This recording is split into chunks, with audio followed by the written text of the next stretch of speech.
নমস্কার নমস্কার নমস্কার নমস্কার নমস্কার নমস্কার নমস্কার নমস্কার নমস্কার আপনাদের সবাইকে সবাইকে সবাইকে নমস্কার জানাচ্ছে আপনাদের সৌমিত্র বসু।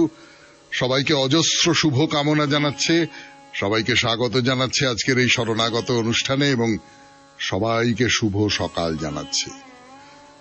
শুভ হোক, শুভ হোক সকলের, শুভ হোক সকলের, ভালো হোক সকলের, মঙ্গল হোক, কল্যাণ হোক, কল্যাণ হোক, কল্যাণ হোক, কল্যাণ হোক। আজকে নানান কারণে একটি বিশেষ দিন।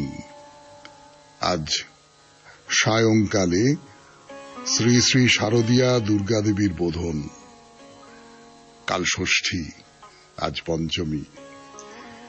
তার বাইরেও আজ রাজা রামমোহন রায়ের তিরোধান দিবস। এই রামমোহন রায় সম্পর্কে নিশ্চয়ই আপনাদের কাউকে কিচ্ছু বলে দিতে হবে না।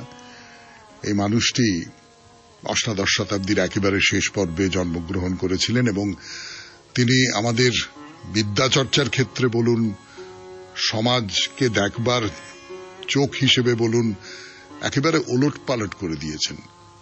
যারা আমাদের নবজাগরণের অগ্রগণ্য, যারা আমাদের নবজাগরণের পথিকৃৎ, তাদের মধ্যে অন্যতম এই রামমোহন রায়, রাজা রামমোহন রায়। তার তিরোধান ঘটেছিল 1833 খ্রিস্টাব্দে আজকের তারিখে। আজকের তারিখে আরেকজন খুব মহান মানুষ, তার জন্মদিন। 1907 খ্রিস্টাব্দে জন্মগ্রহণ করেছিলেন ভগৎ সিং, যিনি ইংরেজদের বিরুদ্ধে লড়াই করেছিলেন। তার বাইরে আজকে বিশ্ব পর্যটন দিবস। বাইরে বেরিয়ে পড়া, নিজের ঘরটুকুর মধ্যে, সেই ঘরটা নিজের মনের মধ্যে একটা কুয়ো খুঁড়ে তার ভেতরে থেকে যাওয়াও হতে পারে, সেখান থেকে বাইরে বেরিয়ে আসা, তাকেও তো একরকম করে পর্যটন বলবো। রবীন্দ্রনাথের গানে আছে, আপন হতে বাহির হয়ে বাইরে দাঁড়া। এই শরণাগত চেষ্টা করেছে তার মতন করে, যারা শুনছেন এই শরণাগত, তাদের মনের ভেতর থেকে বাইরে বার করে আনার, তাদের প্রকাশের দিকে নিয়ে যাওয়ার, এবং সেই সঙ্গে সঙ্গে বাইরে দূরেতেও চেষ্টা করেছে যে নানান জায়গার সঙ্গে পরিচয় করিয়ে দেওয়ার, নানান জায়গায় মানস ভ্রমণ করানোর। তো এইবারে বেনি মাধবশীলের পঞ্জিকা অনুযায়ী আজকের দিনটার কথা বলি। আজকে 10ই আশ্বিন 1432, ইংরেজির 27শে সেপ্টেম্বর 2025, শনিবার। আজ পঞ্চমী। সূর্যোদয়ের সময় ভোর 5:30, সূর্যাস্তের সময় বিকেল 5:27। নক্ষত্র অনুরাধা। আজকে জন্মে বৃশ্চিক রাশি, বিপ্রবর্ণ, দেবগণ। রাত্রি 11:10 গতে রাক্ষসগণ। এবারে বলি আজকের অনুষ্ঠান সম্পর্কে। প্রথমে পুরাণ চিরন্তন। পুরাণ চিরন্তনে আপনারা শুনবেন দেবী দুর্গার কথা। কিছুদিন ধরেই বলছি সেই দেবী দুর্গার কথা। তারপরে চলে যাব স্বামী বিবেকানন্দের রচনা থেকে পাঠ এই পর্বে। স্বামীজির যে রচনাটি এখন পড়ে শোনাচ্ছি তার নাম পরম লক্ষ্য। তারপর ভগবদ গীতার ব্যাখ্যা এবং অনুবাদ স্বামী রঙ্গনাথানন্দজির, সেখান থেকে পড়ব। স্বামী গোকুলানন্দজির রচনা থেকে পাঠ করে শোনাবো কি করে মানসিক চাপ জয় করতে হয়। আপনাদের চিঠিপত্র এবং আজ শনিবার শেষে মহাপুরুষের কথা, আর্যভট্টের কথা শোনাচ্ছি আপনাদের। আর যে কথাটা বলবার সেটা হচ্ছে যে পুজো কেমন করে কাটবে এই নিয়ে আপনার চিঠি আমাদের দপ্তরে আগামীকাল সন্ধে 6টার মধ্যে যেন পৌঁছে যায়। সামনের বৃহস্পতিবার আমরা সেই চিঠিপত্র পড়ে শোনাব। 92.7 বিগ এফএম এ শরণাগত অনুষ্ঠানে এবার তাহলে পুরাণ চিরন্তন। আমি আছি আপনাদের সঙ্গে, আপনাদের সৌমিত্র বসু। ফিরে আসছি গানের পর। গান শেষ করে ফিরে এলাম আমি আপনাদের সৌমিত্র বসু 92.7 বিগ এফএম এ শরণাগত অনুষ্ঠানে। এখন পুরাণ চিরন্তন। মা দুর্গার সম্পর্কে কথা বলতে বলতে আমরা বলেছিলাম যে মা দুর্গা যিনি দুর্গতি নাশ করেন, দুর্গতি থেকে ত্রাণ করেন। এটা কি আপনারা লক্ষ্য করে দেখেছেন? নিশ্চয়ই লক্ষ্য করে দেখেছেন। আমার তো একেবারে ছোটবেলা থেকেই এটা মনে হতো, পরে বড় হয়ে একটু যখন বইপত্র পড়েছি তখন আরো নিঃসংশয় হয়েছি যে এই যে দুর্গার এই যে রূপটা, যিনি রক্ষা করেন, যিনি ত্রাণ করেন দুর্গতি থেকে, সেখান থেকে দুর্গ শব্দটার উদ্ভব। অর্থাৎ শত্রুর পক্ষে অভেদ্য যে জায়গাটা, যেটাকে বলে দুর্গ, সেই দুর্গ এই দুর্গা থেকে এসেছে। যে এই দুর্গ মানুষকে যে কোনো নিগ্রহ থেকে, যে কোনো আক্রমণ থেকে ত্রাণ করবে। এবং বলা বাহুল্য, সেই সমস্ত দুর্গের অধিষ্ঠাত্রী দেবতা হিসেবে দুর্গার মূর্তি প্রতিষ্ঠা করা হতো।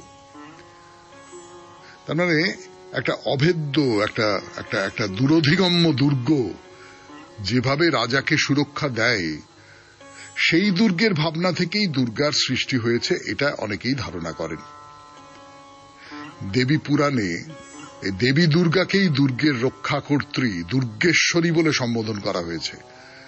এবং রাজা নৃপতি যারা আছেন তাদের নির্দেশ দেওয়া হচ্ছে যে তাদের তৈরি দুর্গগুলোতে তারা যেন মহিষাসুরমর্দিনী দুর্গার মূর্তি স্থাপন করেন, কেননা দুর্গের মধ্যে অবস্থিত হয়েই তিনি পরাক্রম দেখান।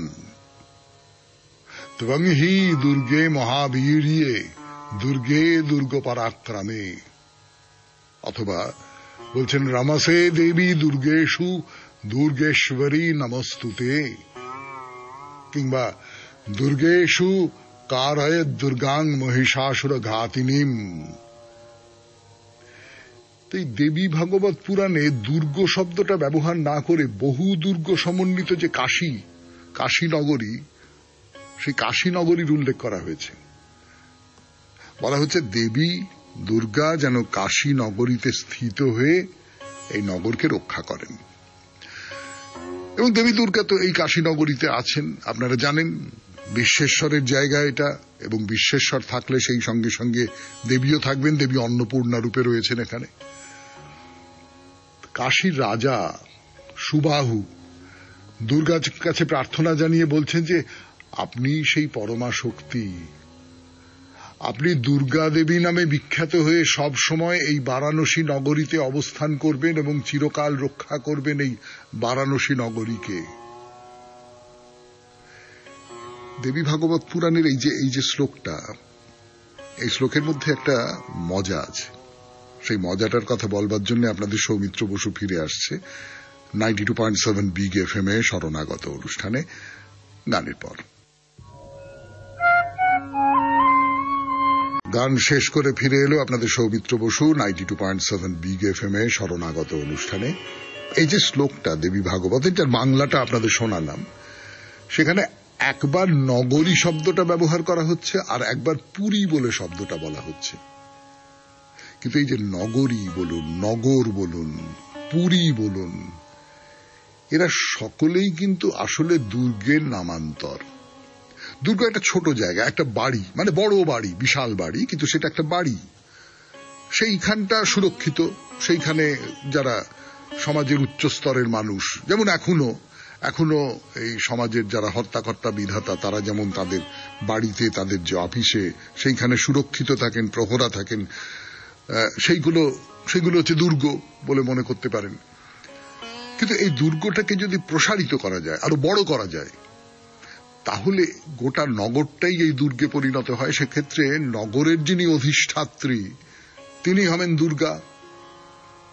তো রাষ্ট্রের 7টা অঙ্গ আছে, তার মধ্যে একটা অন্যতম প্রধান অঙ্গ হচ্ছে দুর্গ। এই দুর্গকে অনেকেই পুর বলে থাকেন। পুর, এই যে পুরন্দর শব্দটা, ইন্দ্র। পুরন্দর মানে কি? যিনি পুরকে ধ্বংস করেন, মানে অন্যের পুরকে, অন্যের দুর্গকে বা অন্যের নগরকে ধ্বংস করেন। আমরা তো পুর বলতে বুঝি শহর, হ্যাঁ, সন্তোষপুর থেকে আরম্ভ করে খড়গপুর, হ্যাঁ, এইরকম সব বলি তো আমরা। তো এই পুর শব্দটা কিন্তু সেই অর্থে একটা নিরাপদ জায়গা, একটা নিরাপত্তার বলয় আছে এর মধ্যে। সেটা তো আগেকার দিনে যে কোনো নগরেও ছিল, এখনো আছে, অন্য রকম করে আছে, কিন্তু নগর প্রহরার একটা ব্যবস্থা তো ছিলই। ফলে এই দেবী ভাগবতে দেবী দুর্গাকে বারাণসী নগরীর রক্ষাকর্ত্রী বা পালিকা হিসেবে দেখতে চাইছেন রাজা, সেটা আসলে তিনি দুর্গপালিকাই বটে, দুর্গাই বটে, কিন্তু এই দুর্গ গোটা বারাণসী নগরী যেন একটা দুর্গ এই রকম করে দেখানো হচ্ছে। এই নিয়ে আরো কথা বলবো আপনাদের, কিন্তু আজকে আর তার সময় হবে না, আবার দেখা যাবে সোমবার। আপাতত গানের পর ফিরে আসছি স্বামী বিবেকানন্দের রচনা থেকে পাঠ এই পর্বে 92.7 বিগ FM এ শরণাগত অনুষ্ঠানে। গান শেষ করে ফিরে এলো আপনাদের সৌমিত্র বসু। 92.7 বিগ FM এ শরণাগত অনুষ্ঠান শুনছেন। স্বামী বিবেকানন্দের রচনা থেকে পাঠ, রচনার নাম পরম লক্ষ্য। যতটা পড়েছিলাম তারপর থেকে পড়ে শোনাই। মানুষ প্রতিদিন প্রকৃতিকে জয় করিয়া চলিয়াছে। জাতি হিসাবে মানুষ তাহার শক্তিকে প্রকাশ করিতেছে। কল্পনায় মানুষের এই শক্তির একটা সীমা নির্দেশ করিতে চেষ্টা করো। তোমরা তো স্বীকার করো যে জাতি হিসাবে মানুষ অসীম শক্তির, একটি অসীম দেহেরও অধিকারী। এখন একমাত্র প্রশ্ন হইতেছে, তুমি কি? তুমি জাতি না একটি ব্যক্তি? যে মুহূর্তে তুমি নিজেকে পৃথক করিয়া দেখিবে, সবকিছুই তোমাকে আঘাত করিবে। যে মুহূর্তে তুমি নিজেকে প্রসারিত করিয়া অন্যের কথা ভাবিবে, অমনি তুমি সাহায্য পাইবে। স্বার্থপর মানুষই পৃথিবীর সর্বাপেক্ষা শোচনীয় জীব। যে মোটেই স্বার্থপর নয়, সেই সর্বাপেক্ষা সুখী। সমগ্র সৃষ্টির সঙ্গেই, সমগ্র জাতির সঙ্গে সে তখন এক। ঈশ্বর তখন তাহার মধ্যে আবির্ভূত হন। সেইরূপ দ্বৈতবাদে খ্রিস্টান, হিন্দু প্রভৃতি সব ধর্মেই নীতির বিধান এই, স্বার্থপর হইও না, নিঃস্বার্থ হও, অন্যের জন্য কাজ করো, নিজেকে প্রসারিত করো।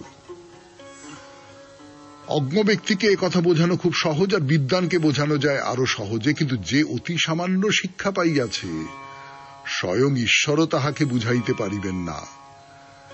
আসল কথা, তুমি এই পৃথিবী হইতে পৃথক নও। যেমন তোমার আত্মা তোমার অন্য সবকিছু হইতে পৃথক নয়। তাহা যদি না হইত, তুমি কিছুই দেখিতে পাইতে না, কিছুই বুঝিতে পারিতে না। বস্তুর সমুদ্রে আমাদের দেহ কতকগুলি ক্ষুদ্র ক্ষুদ্র আবর্ত মাত্র। জীবন একটি মোড় ঘুরিয়া অন্য রূপে বহিয়া চলিয়াছে। সূর্য, চন্দ্র, নক্ষত্র মণ্ডলী, তুমি, আমি সকলেই আবর্ত মাত্র। কেন আমি একটি বিশেষ মনকে আমার বলিয়া বাছিয়া লইলাম?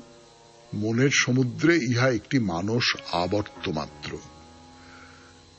তাহা না হইলে এই মুহূর্তে আমার স্পন্দন যে তোমার কাছে পৌঁছিতেছে, তাহা কেমন করিয়া সম্ভব হয়? হ্রদের মধ্যে একটি পাথর নিক্ষেপ করো, দেখিবে একটি স্পন্দন শুরু হইবে এবং সমস্ত জলটাকে স্পন্দিত করিয়া তুলিবে। আমার মনকে আনন্দের অবস্থায় লইয়া গেলাম, ফলে তোমার মনেও সেই আনন্দ সঞ্চারিত হইবে। এমন কত সময়ই তুমি তোমার মনে বা হৃদয়ে কিছু ভাবিয়াছ এবং মুখে না বলিলেও অন্যেরা তোমার সে ভাবনার স্পর্শ পাইয়াছে। সর্বত্র আমরা এক, অথচ সেই কথাটাই আমরা কখনো বুঝিতে পারি না। সমগ্র জগৎই দেশ, কাল ও নিমিত্ত দ্বারা গড়া। ঈশ্বরও সেই বিশ্বরূপেই প্রকট হন। প্রকৃতি শুরু হইল কখন? তুমি যখন তোমার প্রকৃত স্বরূপ ভুলিয়া দেশ, কাল এবং নিমিত্তে বাধা পড়িলে। শুনলেন স্বামী বিবেকানন্দের রচনা থেকে পাঠ 92.7 বিগ FM এ শরণাগত অনুষ্ঠানে। এখন গানের পর ভগবদ গীতা। আমি আছি আপনাদের সঙ্গে, আপনাদের সৌমিত্র বসু। গীতা থেকে পাঠ 92.7 বিগ FM এ শরণাগত অনুষ্ঠান শুনছেন। স্বামী রঙ্গনাথানন্দজি ভগবদ গীতার যে অংশটি অনুবাদ করেছেন শুনিয়েছিলাম আপনাদের গতদিন, অনুবাদ এবং ব্যাখ্যা। তারপর থেকে এর আগের দিন যে কথাটা হয়েছিল সেটা হচ্ছে, কৃষ্ণ অর্জুনকে বলছেন যে, অর্জুন, তুমি যে যুদ্ধ থেকে নিবৃত্ত হচ্ছ, এর ফলে লোকে তোমার অপযশের কথা বহুদিন যাবৎ ঘোষণা করতে থাকবে। যশস্বী লোকের পক্ষে অপযশ মৃত্যুর থেকেও দুঃখদায়ক। এক চমৎকার উক্তি। ইংরেজি ভাষায় বলে, অপযশের পূর্বে মৃত্যু কাম্য। ঠিক সেই রকমই আমরা পেয়েছিলাম বহু পূর্বে মহাভারতে। অপযশ নিয়ে বেঁচে থাকা অপেক্ষা মৃত্যুই শ্রেয়। এটি এক চমৎকার ভাব। সকল বীর্যবান পুরুষই এইভাবে চিন্তা করে। আজকাল আমাদের দেশবাসীর মধ্যে অনেকেই এই সত্যটি উপলব্ধি করতে পারে না। ব্যক্তিগত যশ ও আত্মমর্যাদা সম্বন্ধে সচেতনতা ক্রমেই অধোগামী হচ্ছে। আমি মর্যাদা হারাতে প্রস্তুত, কিন্তু আমি চাই শুধু টাকা, আর কিছু নয়। মানব জীবনে যখন টাকার ভূমিকা বড় হয়ে ওঠে, তখন মান সম্মানের গুরুত্ব ক্রমেই কমে আসে। সম্ভ্রান্ত লোক মর্যাদাই চায়, তারা অর্থের বিনিময়ে মর্যাদা হারাতে চায় না। পূর্বে আমি কলকাতাবাসী স্বর্গীয় চিত্তরঞ্জন দাসের দৃষ্টান্ত দিয়েছিলাম। তার পিতা দারিদ্র্যের জন্য ঋণ রেখে দেউলিয়া হয়ে শরীর ত্যাগ করেন। দাস একজন আইনজীবী হলেন। প্রথম মোকদ্দমায় তিনি কিছু অর্থ পেলেন। সেই অর্থে তিনি কি করলেন? তার প্রথম কাজ হলো আদালতে গিয়ে তার প্রয়াত পিতার নামটিকে মর্যাদাহানিকর দেউলিয়ার তালিকা থেকে মুছে দিলেন, অর্থাৎ পিতৃঋণ পরিশোধ করে দিলেন। এটি হলো টাকার থেকে আত্মমর্যাদাকে শ্রেয় জ্ঞান করার একটি দৃষ্টান্ত। এই শিক্ষা আমাদের নতুনভাবে নিতে হবে। বিগত কয়েক দশক ধরে আমরা তা হারিয়ে চলেছি। আজকাল কিছু লোক তাদের সমস্ত মান মর্যাদার হানিকে পরোয়া করে না। এ সত্ত্বেও তারা সমাজে বেশ হোমরা চোমরা ব্যক্তি সেজে ঘুরে বেড়ায়। সে সমাজের কেন্দ্রবিন্দু হয়ে ওঠে। সে গ্রন্থ রচনা করে লক্ষ লক্ষ টাকা আয় করে। এরকমই হয়েছে আমাদের ও অন্যদেরও সমাজের বর্তমান অবস্থা। কৃষ্ণ কি বলছেন? কৃষ্ণ বলছেন, মহাবীরগণ মনে করবেন যে তুমি ভয়ের রণক্ষেত্র থেকে পালিয়ে গেছো। যারা এখনো পর্যন্ত তোমাকে সম্মান দিয়ে থাকেন, এখন থেকে তাদের কাছে তুমি হেয় হবে। তোমার শত্রুগণ তোমার বিরুদ্ধে নানা রকম অকথ্য কথা বলবে। তারা তোমার সামর্থ্যের, তোমার বুদ্ধির নিন্দা করবে। এর থেকে অধিকতর দুঃখজনক আর কি হতে পারে? অতএব এই ভীরু সুলভ আচরণ ত্যাগ করো, তোমার সমস্যার সম্মুখীন হও। এই হল ৩৭তম শ্লোকে শ্রীকৃষ্ণের চূড়ান্ত উপদেশ। শুনছেন ভগবদ গীতা থেকে পাঠ 92.7 বিগ এফএম এ শরণাগত অনুষ্ঠানে। এখন গানের পরে আবার ভগবদ গীতা। আমি আছি আপনাদের সঙ্গে, আপনাদের সৌমিত্র বসু। গান শেষ করে ফিরে এলো আপনাদের সৌমিত্র বসু 92.7 বিগ এফএম এ শরণাগত অনুষ্ঠানে। কৃষ্ণ অর্জুনকে আরো কি বলছেন? বলছেন, তুমি যদি নিহত হও তবে বীরগণের জন্য উদ্দিষ্ট স্বর্গ লাভ করবে, আর তুমি যদি জয়ী হও তবে পৃথিবী ভোগ করবে। অতএব হে অর্জুন, যুদ্ধ করার দৃঢ় সংকল্প নিয়ে উঠে দাঁড়াও। আজকাল আমরা কতই না শ্রদ্ধার সঙ্গে স্মরণ করে থাকি রাজপুত বীরদের, যারা বিদেশি আক্রমণকারীদের সঙ্গে যুদ্ধ করে নিজেদের জীবন আহুতি দিয়েছিলেন সম্মান ও মর্যাদার সঙ্গে। আমরা আজও তাদের স্মরণ করি, সম্মান করি। তাই শ্রীকৃষ্ণ অর্জুনকে বলছেন, যুদ্ধে জয়ী হলে তুমি এই পৃথিবী ভোগ করবে, অতএব কোনো দিক থেকেই তোমার ক্ষতি হবে না। এই আবেদন মানব সত্তার বীর সুলভ সকল চিত্তবৃত্তির কাছে। তস্মাৎ উত্তিষ্ঠ কৌন্তেয়, অতএব হে অর্জুন উঠে দাঁড়াও। কৌন্তেয় অর্থাৎ কুন্তি পুত্র। যুদ্ধায় কৃত নিশ্চয়, উপস্থিত যুদ্ধের জন্য দৃঢ় নিশ্চয় হয়ে। আমি পালিয়ে যাব না, সমস্যার সামনাসামনি হব, এই সংকল্পে মন স্থির করে উঠে দাঁড়াও। আমি প্রথম অধ্যায় আলোচনার সময় পূর্বে যেমন বলেছি, অর্জুনকে সত্যকারের এক যুদ্ধের মুখোমুখি হতে হয়েছিল। আমাদের তেমনটি করতে হয় না, কিন্তু গীতার শিক্ষা আমাদের সকলের ক্ষেত্রে প্রাসঙ্গিক। কারণ তোমার আমার যুদ্ধ হলো দৈনন্দিন সমস্যা নিয়ে।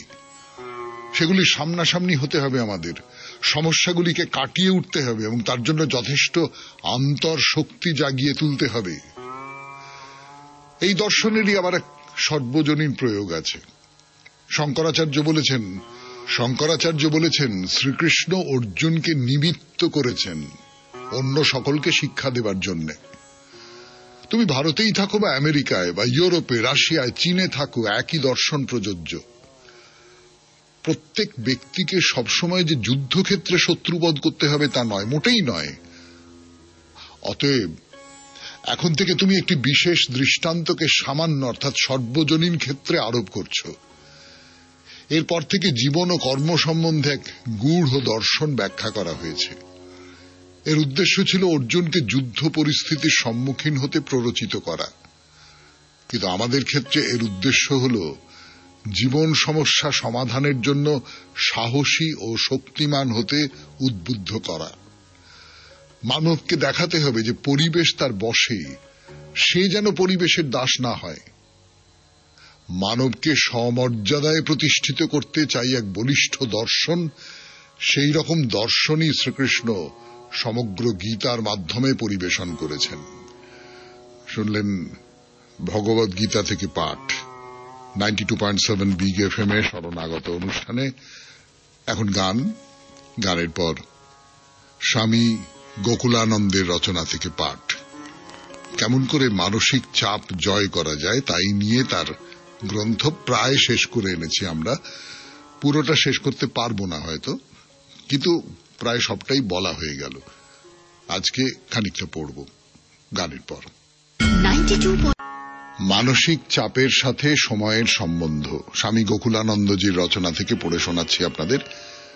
এই অধ্যায়টির শিরোনাম এই রকম, গ্রন্থটির নাম মানসিক চাপ জয় করার উপায়।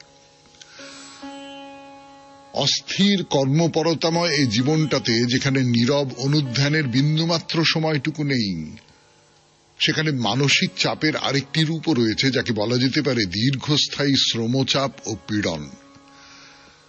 আজকের পৃথিবীতে অতিরিক্ত কর্মতৎপর মানুষের দেখা হামেশাই মিলবে। তাদের এই নিরন্তর এবং অনেক ক্ষেত্রেই অনাবশ্যক খেটে মরার পিছনে রয়েছে অদ্ভুত এক কাজের নেশা। ফলে উদ্ভূত হয় এক নিরন্তর চাপের প্রদাহ, যদিও এরা অনেকেই আমাদের সঙ্গে একমত হবেন না। আগেই বলেছি, যদি আমরা আমাদের সীমাবদ্ধতা সম্পর্কে সজাগ ও সচেতন হই, তবে আমরা আমাদের বেঁধে রাখব সেইটুকু কাজের গণ্ডিতেই যতটুকু আমাদের সাধ্যে কুলোবে। অত্যধিক অস্থির কাজের চাপ আর বিপুল দায়িত্ব আমাদের অত্যন্ত ক্লান্ত করে তোলে, আর দেহ যদি ক্লান্ত বিধ্বস্ত থাকে, মানসিক শান্তি আপনি পাবেন কি করে? অত্যধিক কাজ করাটাই যাদের নেশা, তারা সাধারণত আবেগের দ্বারা চালিত হন।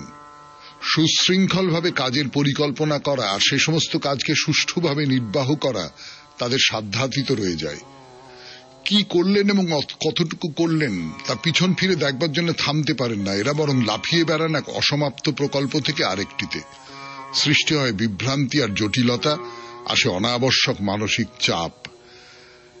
একসাথে একটিমাত্র কাজেই মন নিবদ্ধ করে তা সুচারুরূপে সম্পন্ন করার অক্ষমতাই তাদের ক্ষিপ্ত করে তোলে। মানসিক চাপের এই দোসরদের সামলাতে হলে প্রয়োজন ব্যাপক শৃঙ্খলার অভ্যাস ও অনুশীলন, চাই আন্তরিক নিষ্ঠাপূর্ণ সাধনা। এ তো আর রাতারাতি সম্ভব নয়। ইতিমধ্যেই আলোচনা করেছি যে সকালে ঘুম থেকে উঠে কিছুক্ষণের জন্য ধ্যানাভ্যাসই হল একটি সার্থক দিন শুরু করার সর্বোত্তম উপায়। এতে এক গভীর প্রশান্তি অন্তর ছাপিয়ে উঠে ধরা দেয় বাহ্যিক রূপেও। সারাদিন কাটে নিখাদ শান্তি ও শান্ত স্বভাবের মধ্যে। ধ্যানের ধরন তো নানা, তবে আমাদের উচিত যোগ্য গুরুর কাছ থেকে উপযুক্ত ধরনটি শিখে তার অভ্যাস করা। জম্মুতে ভিলাওয়ারা গোষ্ঠীর সুতো কারখানায় আমার একটা অভিজ্ঞতার কথা আপনাদের বলি। সেখানকার অধিকর্তা মিস্টার কাউল একবার আমাকে তাদের মানব সম্পদ দপ্তরে নিয়ে গেলেন।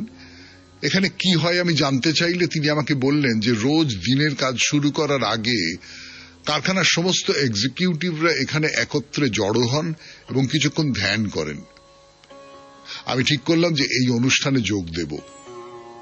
অনুষ্ঠান শুরু হলো সঙ্গীতের মাধ্যমে এবং তারপর শুরু হলো নীরব ধ্যান। প্রত্যেকেই এলেন কাঁটায় কাঁটায় ঘড়ি দেখে, যোগ দিলেন ধ্যানাভ্যাসে, তারপর যে যার দপ্তরে চলে গেলেন। সঙ্গে নিয়ে গেলেন দক্ষতা আর উৎসাহ সম্পদের প্রাচুর্য। আমাকে ওরা জানালেন যে এই প্রকল্পের ধ্যানে অংশগ্রহণকারীরা নাকি বিপুলভাবে উপকৃত হচ্ছেন। আজকাল তো অনেক ব্যবসায়ী সংস্থাই এই প্রক্রিয়া চালানোর চেষ্টা করছেন। শুনলেন স্বামী গোকুলানন্দের রচনা থেকে পাঠ 92.7 বিগ এফএম এ শরণাগত অনুষ্ঠানে। এইবার আপনাদের চিঠিপত্র। ফিরে আসছি গানের পর। 92.7 বিগ এফএম এ শরণাগত অনুষ্ঠানে বিমল কুমার বন্দ্যোপাধ্যায় একটি চিঠি লিখেছেন, খুব অন্যরকম চিঠি, কোনো বিষয় ধরে নয়, মানে তার মতন করে বিষয় নির্বাচন করে নিয়েছেন তিনি। পড়ে শোনাই সেই চিঠি। সর্বপ্রথম আপনিও বিগ এফএম এর কলাকুশলী এবং শ্রোতা বন্ধুদের আমার প্রণাম ও আন্তরিক ভালোবাসা। আজ এক প্রতিবেদন পাঠালাম, একটু বড় হয়ে গেছে তাই ক্ষমা করবেন। জীবনের শেষ প্রহর। জীবনের শেষ প্রহরটা যেন ঠিক সূর্যাস্তের মতো, ধীরে ধীরে ফিকে হয়ে যাওয়া আলো আর এক নিঃশব্দ প্রস্তুতি বিদায়ের। স্বামী স্ত্রী দুজনেই জানেন না কে আগে যাবে, কিন্তু কেউ একজন তো যাবেই। স্বামী ভাবে এই নারী তো কখনো একা ব্যাংকে যায়নি, অ্যাকাউন্টের কাজ, বিল পেমেন্ট, গ্যাস বুকিং কিছুই জানে না, মোবাইলে অ্যাপ খুলে অনলাইন ব্যাংকিং পর্যন্ত শেখেনি, আমি না থাকলে কিভাবে সামলাবে সব। আর স্ত্রী ভাবে এই মানুষটা সকাল না হতেই আদা এলাচ দেওয়া চায়ের বায়না করে, নাইস বিস্কুট ছাড়া চাই গলা দিয়ে নামে না, হাঁটতে বেরিয়ে ফিরে এসে গরম গরম নাস্তা চায়, দুপুরের খাবার, সন্ধ্যের নাস্তা, কাপড় কাচা সব যেন ঘড়ির মতো চলতে থাকে। আমি না থাকলে ওর চলবে কিভাবে। একদিন স্বামী স্ত্রীকে নিয়ে গেলেন ব্যাংকে, নিজের হাতে এটিএম থেকে টাকা তুলতে শেখালেন, শিখিয়ে দিলেন কিভাবে গ্যাস বুক করতে হয়, বিদ্যুৎ বিল দিতে হয়। এটিএম কার্ডের পিন করলেন বিয়ের তারিখ দিয়ে। স্ত্রীও একদিন অসুস্থ হলো বলে স্বামীকে রান্নাঘরে ঠেলে দিল, বলল আজ তুমি চা নাস্তা করো।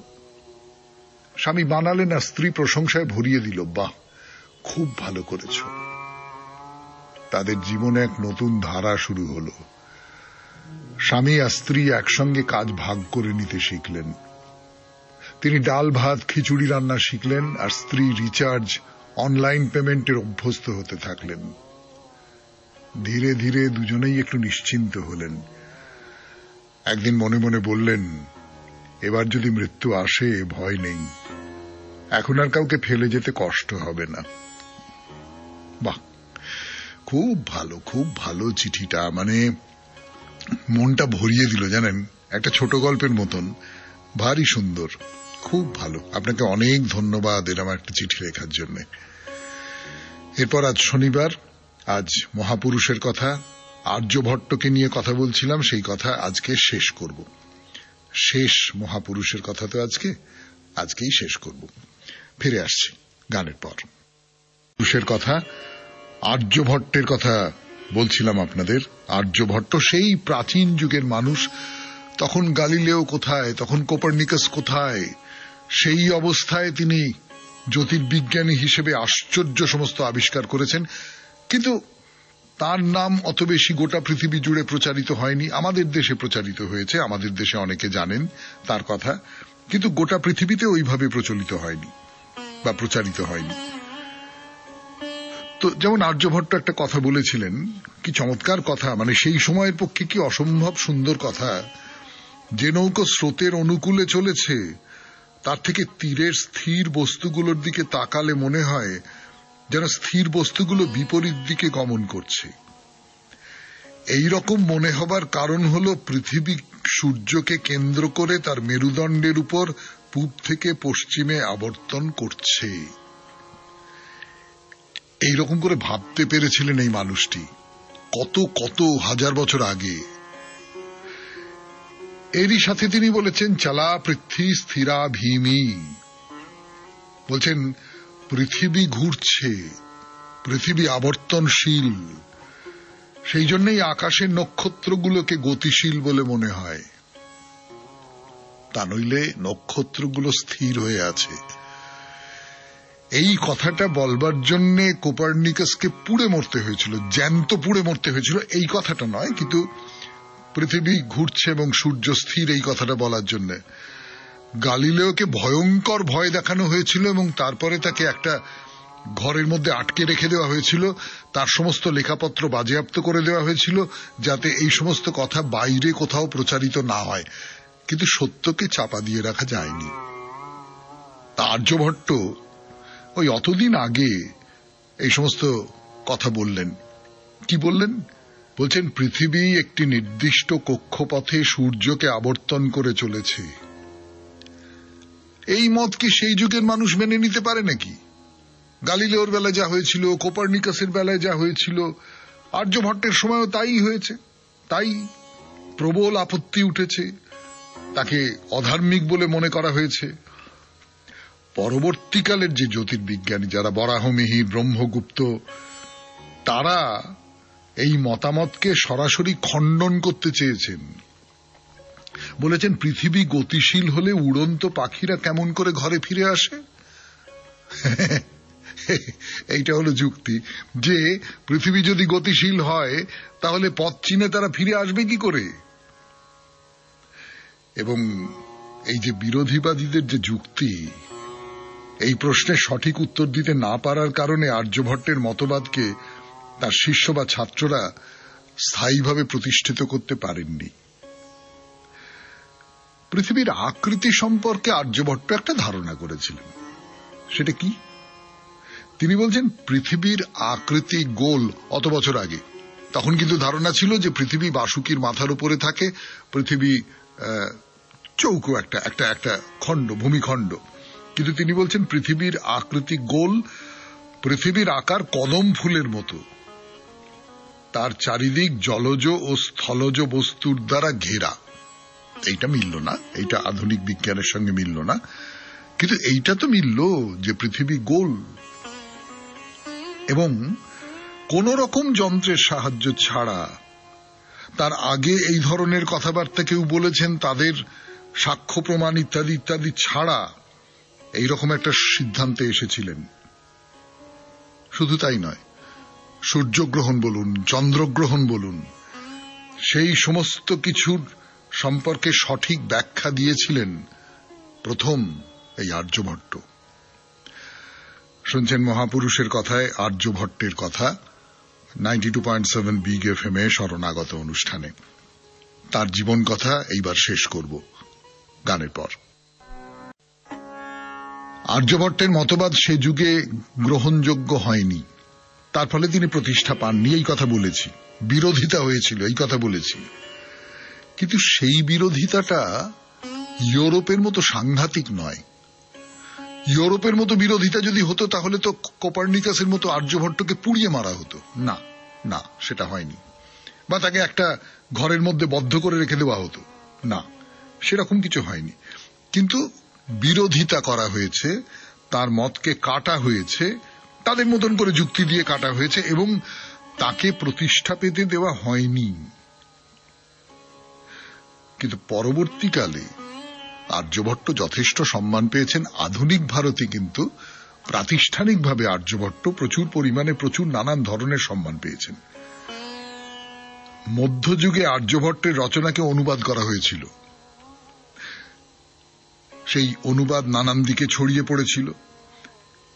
এই অনুবাদ করা রচনা থেকে অন্য দেশের পণ্ডিতেরা তারা গবেষণা করেছিলেন, তারা আর্যভট্টর নাম দিয়েছিলেন আল আজারভার। আর্যভট্টটা বলতে পারেননি, উচ্চারণ করতে পারেননি, ফলে আল আজারভার। এই হলো আর্যভট্টের জীবন কথা। আর একজন আর্যভট্ট আছেন ভারতের ইতিহাসে। তিনি জন্মেছিলেন ওই প্রথম যে আর্যভট্ট, যার সম্পর্কে আমরা এতক্ষণ ধরে কথা বললাম, এতদিন ধরে কথা বললাম বলা ভালো, তার প্রায় 500 বছর পরে। তার জন্ম হয়েছিল দক্ষিণ ভারতের কেরলে। তার রচিত বিখ্যাত গ্রন্থের নাম হল আর্য সিদ্ধান্ত, এবং এই বইটিতে বর্ণিত যে গণনা পদ্ধতি, সেইটাকে অবলম্বন করে দক্ষিণ ভারতে পাঁজি তৈরি করা হয়। তাই প্রথম আর্যভট্টের কোনো লেখাই এখন আর পাওয়া যায়নি। পরবর্তীকালে নানান পণ্ডিতেরা তার সম্পর্কে যে সমস্ত বইপত্র লিখেছেন, তার থেকেই তার নানান গ্রন্থ এবং উদ্ধৃতির পরিচয় পাওয়া যায়। আলবেরুনি তার নাম আপনারা সকলেই শুনেছেন, বিখ্যাত পর্যটক। সেই আলবেরুনির রচনা থেকে জানা যায়, তার ব্রহ্মগুপ্তের রচনা থেকে জানা যায় যে তিনি আর্যভট্ট সম্পর্কে লিখেছেন।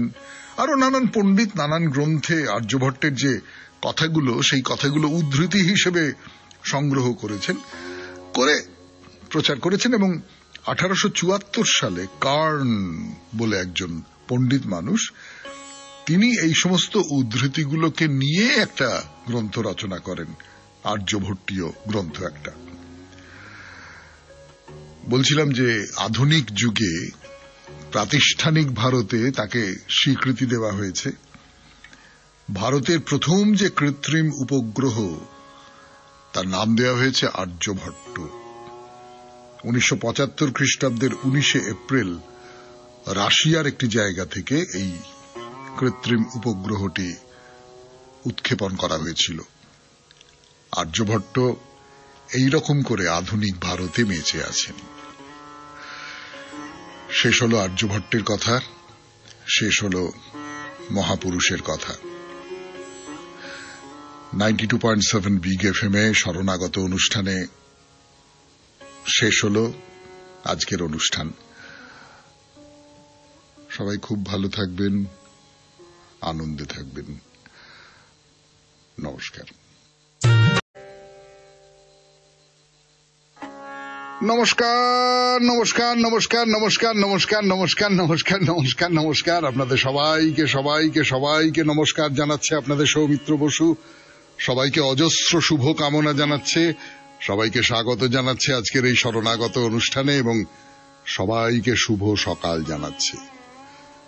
শুভ হোক, শুভ হোক সকলের, শুভ হোক সকলের, ভালো হোক সকলের, মঙ্গল হোক, কল্যাণ হোক, কল্যাণ হোক, কল্যাণ হোক, কল্যাণ হোক। আজকে নানান কারণে একটি বিশেষ দিন। আজ সায়ংকালে শ্রী শ্রী শারদীয়া দুর্গা দেবীর বোধন, কাল ষষ্ঠী, আজ পঞ্চমী। তার বাইরেও আজ রাজা রামমোহন রায়ের তিরোধান দিবস। এই রামমোহন রায় সম্পর্কে নিশ্চয়ই আপনাদের কাউকে কিচ্ছু বলে দিতে হবে না।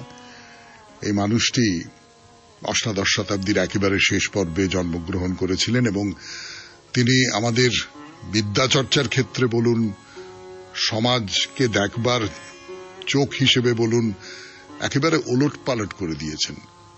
যারা আমাদের নবজাগরণের অগ্রগণ্য, যারা আমাদের নবজাগরণের পথিকৃৎ, তাদের মধ্যে অন্যতম এই রামমোহন রায়, রাজা রামমোহন রায়। তার তিরোধান ঘটেছিল 1833 খ্রিস্টাব্দে আজকের তারিখে। আজকের তারিখে আরেকজন খুব মহান মানুষ, তার জন্মদিন। 1907 খ্রিস্টাব্দে জন্মগ্রহণ করেছিলেন ভগৎ সিং, যিনি ইংরেজদের বিরুদ্ধে লড়াই করেছিলেন। তার বাইরে আজকে বিশ্ব পর্যটন দিবস। বাইরে বেরিয়ে পড়া, নিজের ঘরটুকুর মধ্যে, সেই ঘরটা নিজের মনের মধ্যে একটা কুয়ো খুঁড়ে তার ভেতরে থেকে যাওয়াও হতে পারে, সেখান থেকে বাইরে বেরিয়ে আসা, তাকেও তো একরকম করে পর্যটন বলবো। রবীন্দ্রনাথের গানে আছে, আপন হতে বাহির হয়ে বাইরে দাঁড়া। এই শরণাগত চেষ্টা করেছে তার মতন করে। যারা শুনছেন এই শরণাগত, তাদের মনের ভেতর থেকে বাইরে বার করে আনার, তাদের প্রকাশের দিকে নিয়ে যাওয়ার, এবং সেই সঙ্গে সঙ্গে বাইরে দূরেতেও চেষ্টা করেছে যে নানান জায়গার সঙ্গে পরিচয় করিয়ে দেওয়ার, নানান জায়গায় মানুষ ভ্রমণ করানোর। তো এইবারে বেনি মাধবশীলের পঞ্জিকা অনুযায়ী আজকের দিনটার কথা বলি। আজকে 10ই আশ্বিন 1432, ইংরেজির 27শে সেপ্টেম্বর 2025, শনিবার। আজ পঞ্চমী। সূর্যোদয়ের সময় ভোর 5:30, সূর্যাস্তের সময় বিকেল 5:27। নক্ষত্র অনুরাধা।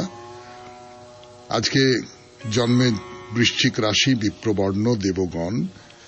রাত্রি 11:10 গতে রাক্ষসগণ। এবারে বলি আজকের অনুষ্ঠান সম্পর্কে। প্রথমে পুরাণ চিরন্তন। পুরাণ চিরন্তনে আপনারা শুনবেন দেবী দুর্গার কথা। কিছুদিন ধরেই বলছি সেই দেবী দুর্গার কথা। তারপরে চলে যাব স্বামী বিবেকানন্দের রচনা থেকে পাঠ এই পর্বে। স্বামীজির যে রচনাটি এখন পড়ে শোনাচ্ছি তার নাম পরম লক্ষ্য। তারপর ভগবদ গীতার ব্যাখ্যা এবং অনুবাদ স্বামী রঙ্গনাথানন্দজির, সেখান থেকে পড়ব। স্বামী গোকুলানন্দজির রচনা থেকে পাঠ করে শোনাবো কি করে মানসিক চাপ জয় করতে হয়। আপনাদের চিঠিপত্র এবং আজ শনিবার শেষে মহাপুরুষের কথা আর্যভট্টের কথা শোনাচ্ছি আপনাদের। আর যে কথাটা বলবার সেটা হচ্ছে যে পুজো কেমন করে কাটবে এই নিয়ে আপনার চিঠি আমাদের দপ্তরে আগামীকাল সন্ধে 6টার মধ্যে যেন পৌঁছে যায়। সামনের বৃহস্পতিবার আমরা সেই চিঠিপত্র